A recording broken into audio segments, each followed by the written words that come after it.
Everyone, this is Miss Sherd, and I've come to read our holiday story. It's one of my favorites, and it's related to what we've learned in Jewish history.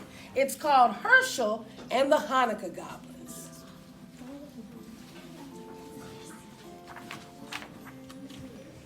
It was the first night of Hanukkah, and Hershel of Ostropol was walking down the road. He was tired and hungry. Nonetheless, his step was light. Soon he would reach the next village, where bright candles and merry songs and platters piled high with tasty potato latkes awaited him. But when he arrived, the village was silent and dark, and not a single Hanukkah candle could be seen. "Isn't tonight the first night of Hanukkah?" Hershel asked the villagers. "We don't have Hanukkah, Hershel," one of them answered sadly. "No Hanukkah? How can that be?" "It's because of the goblins. They haunt the old synagogue at the top of the hill, and they hate Hanukkah. Whenever we try to light a menorah, the goblins blow out the candles, and they break our dreidels, and they throw our potato latkes on the floor. Those wicked goblins make our lives miserable all year long. But on Hanukkah, it's really bad." Hershel knew he must help these village people. "I'm not afraid of goblins," he said. "Tell me how to get rid of them." "Well, it's not as easy as you think," the old rabbi warned.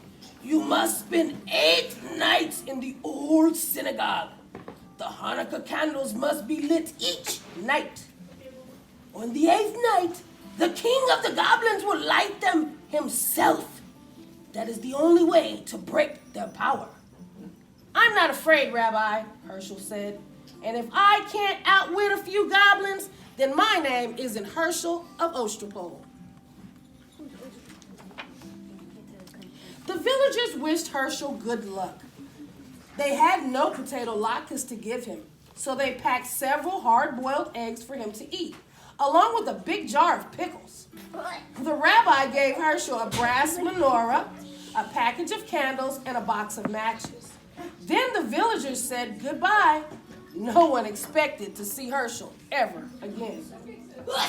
It was long past sundown by the time Hershel climbed to the top of the hill where the old synagogue stood.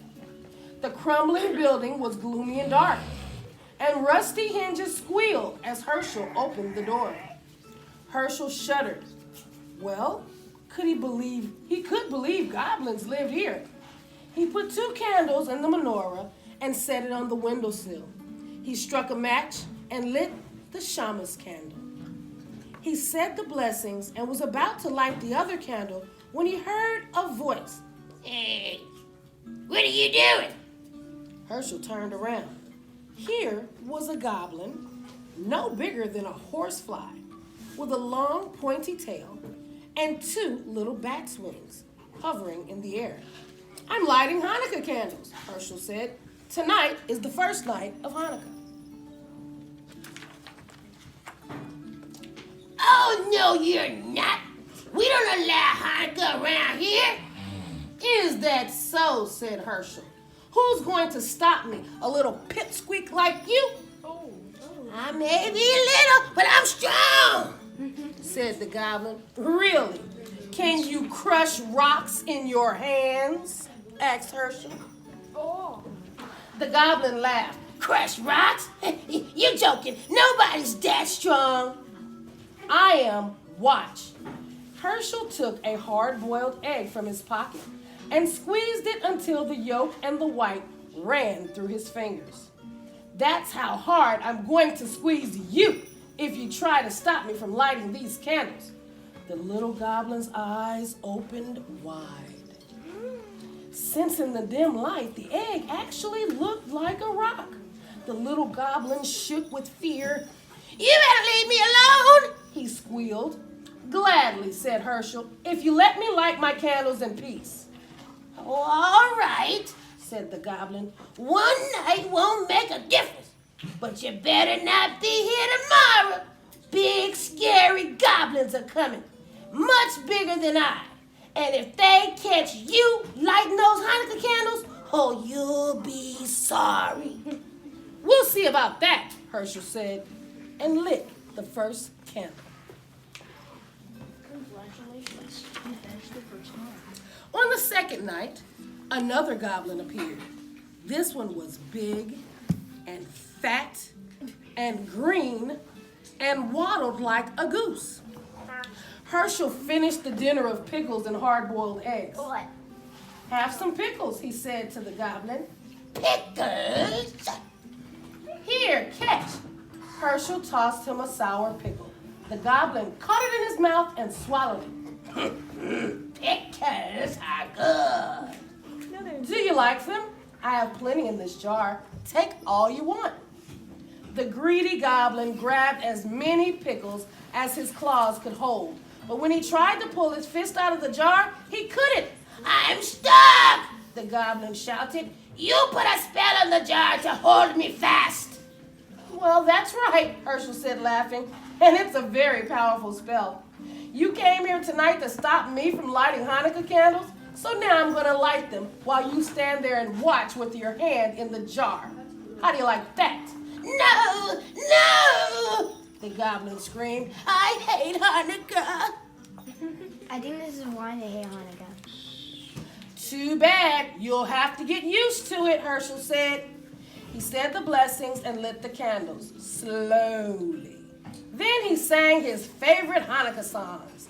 The goblin wailed and carried on so much that Hershel finally decided to let him go.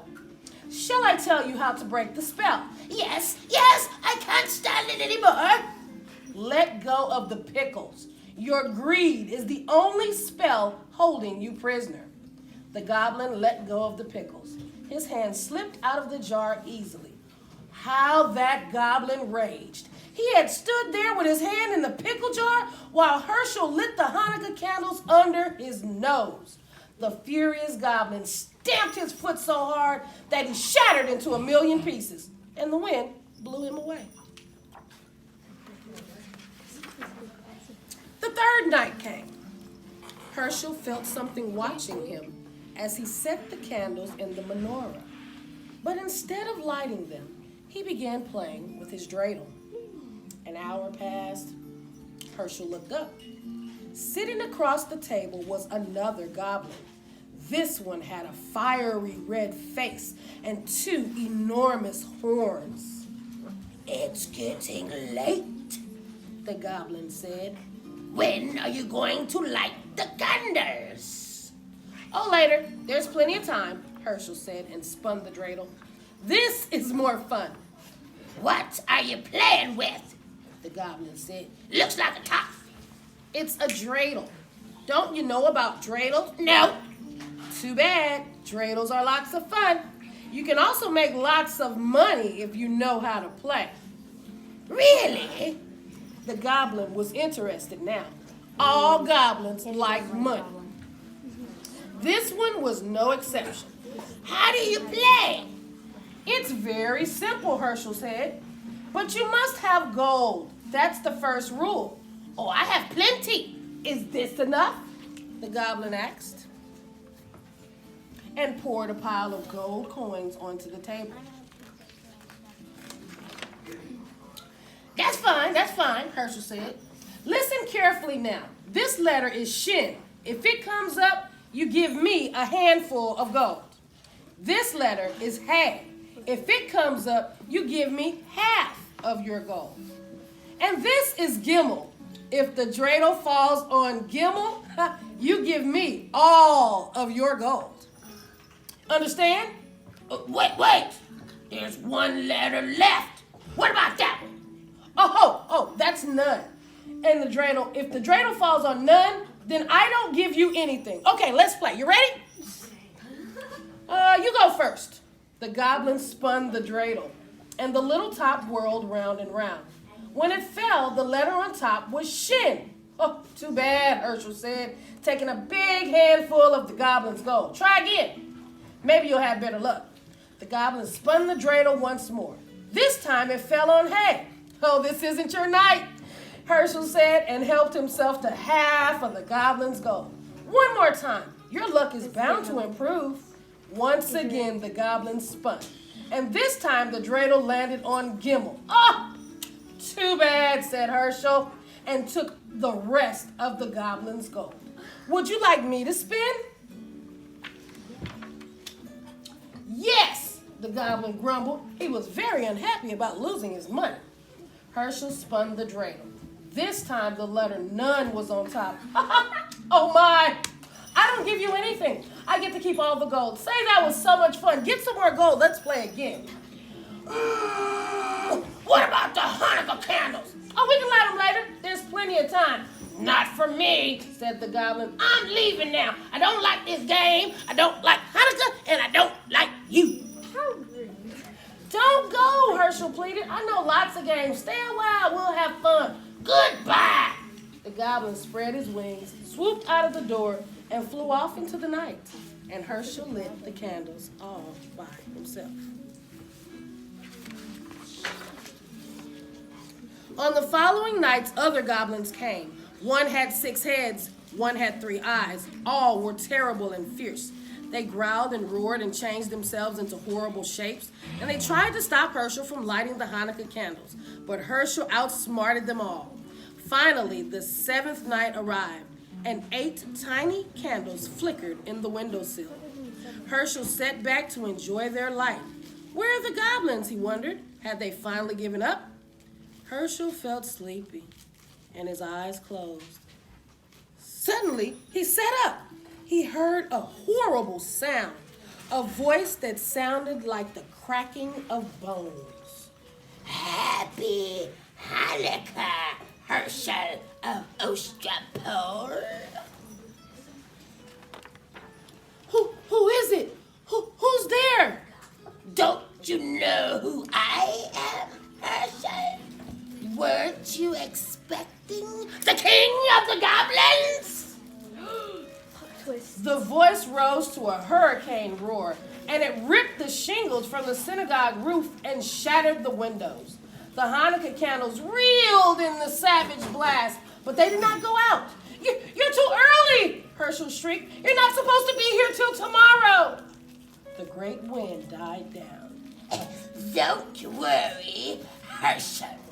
I'm far away, but I have the power to see you and speak to you.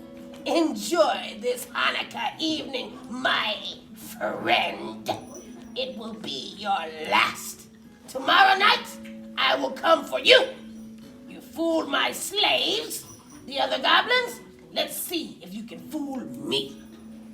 Poor Hershel. What was he to do? The king of the goblins was on his way, and no power on earth could stop him. Unless Hershel had an idea. It's a big chance, but he had to take it. It was the only way to save himself and Hanukkah. It was the last night of Hanukkah, and Hershel set the candles in the menorah. But instead of placing it on the windowsill, he put the menorah and the box of matches on a small table near the door and sat down to wait. Night fell. It grew dark as pitch inside the gloomy old synagogue. And outside, the world lay cold and silent.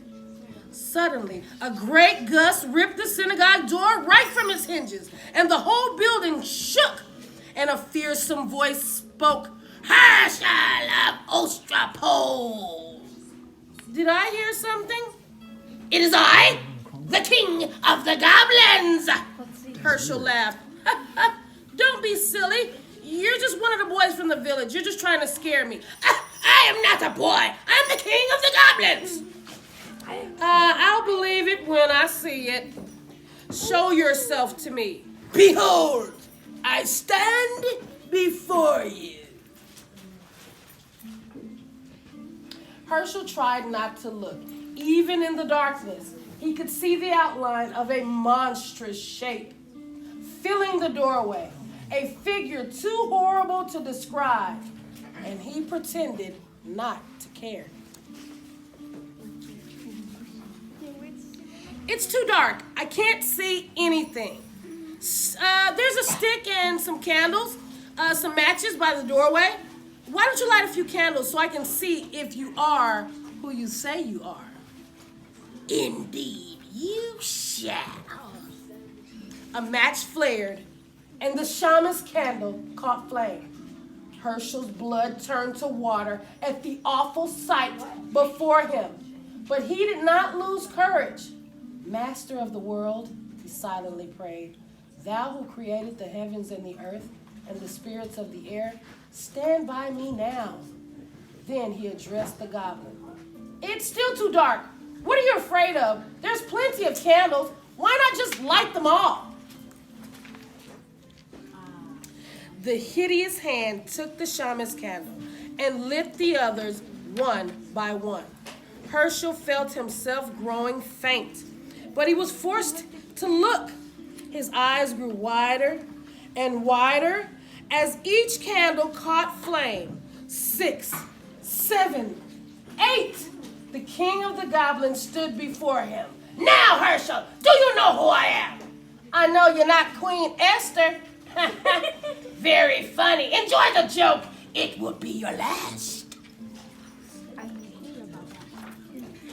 That's what you think. Be gone, or I'll take a stick to you. How dare you speak to the king of the goblins that way? I'll speak to you any way I please. You have no power here. Your spell is broken. See, the menorah is lit. And you thought those were ordinary candles you were lighting? They weren't. They were Hanukkah candles, and you lit them yourself. Oh, the king of the goblins roared with fury. The earth trembled, the mighty wind arose, and it ripped off the synagogue roof and blew down the walls. It splintered the great timbers and scattered them like matchsticks. Around the menorah, the whirlwind howled, but the candles never flickered. They burned with a clear, steady flame, and the king of the goblins had no power over them. The spirit of Hanukkah had triumphed. The great wind vanished, and as suddenly as it has risen, Hershel rubbed his eyes. The night was as still as before, even though the synagogue was gone. Wall, floor, roof, even the foundation stones had vanished. But the menorah remained, standing tall upon the little table where Hershel had placed it. Hershel waited until the last candle burned out, and then he started down the road that led to the village. I'd better hurry, he thought. I don't want to miss the last night of Hanukkah. But there was no reason to worry. In every window there stood a menorah with 9 gleaming candles to light the way. The whole village was waiting for him. The end.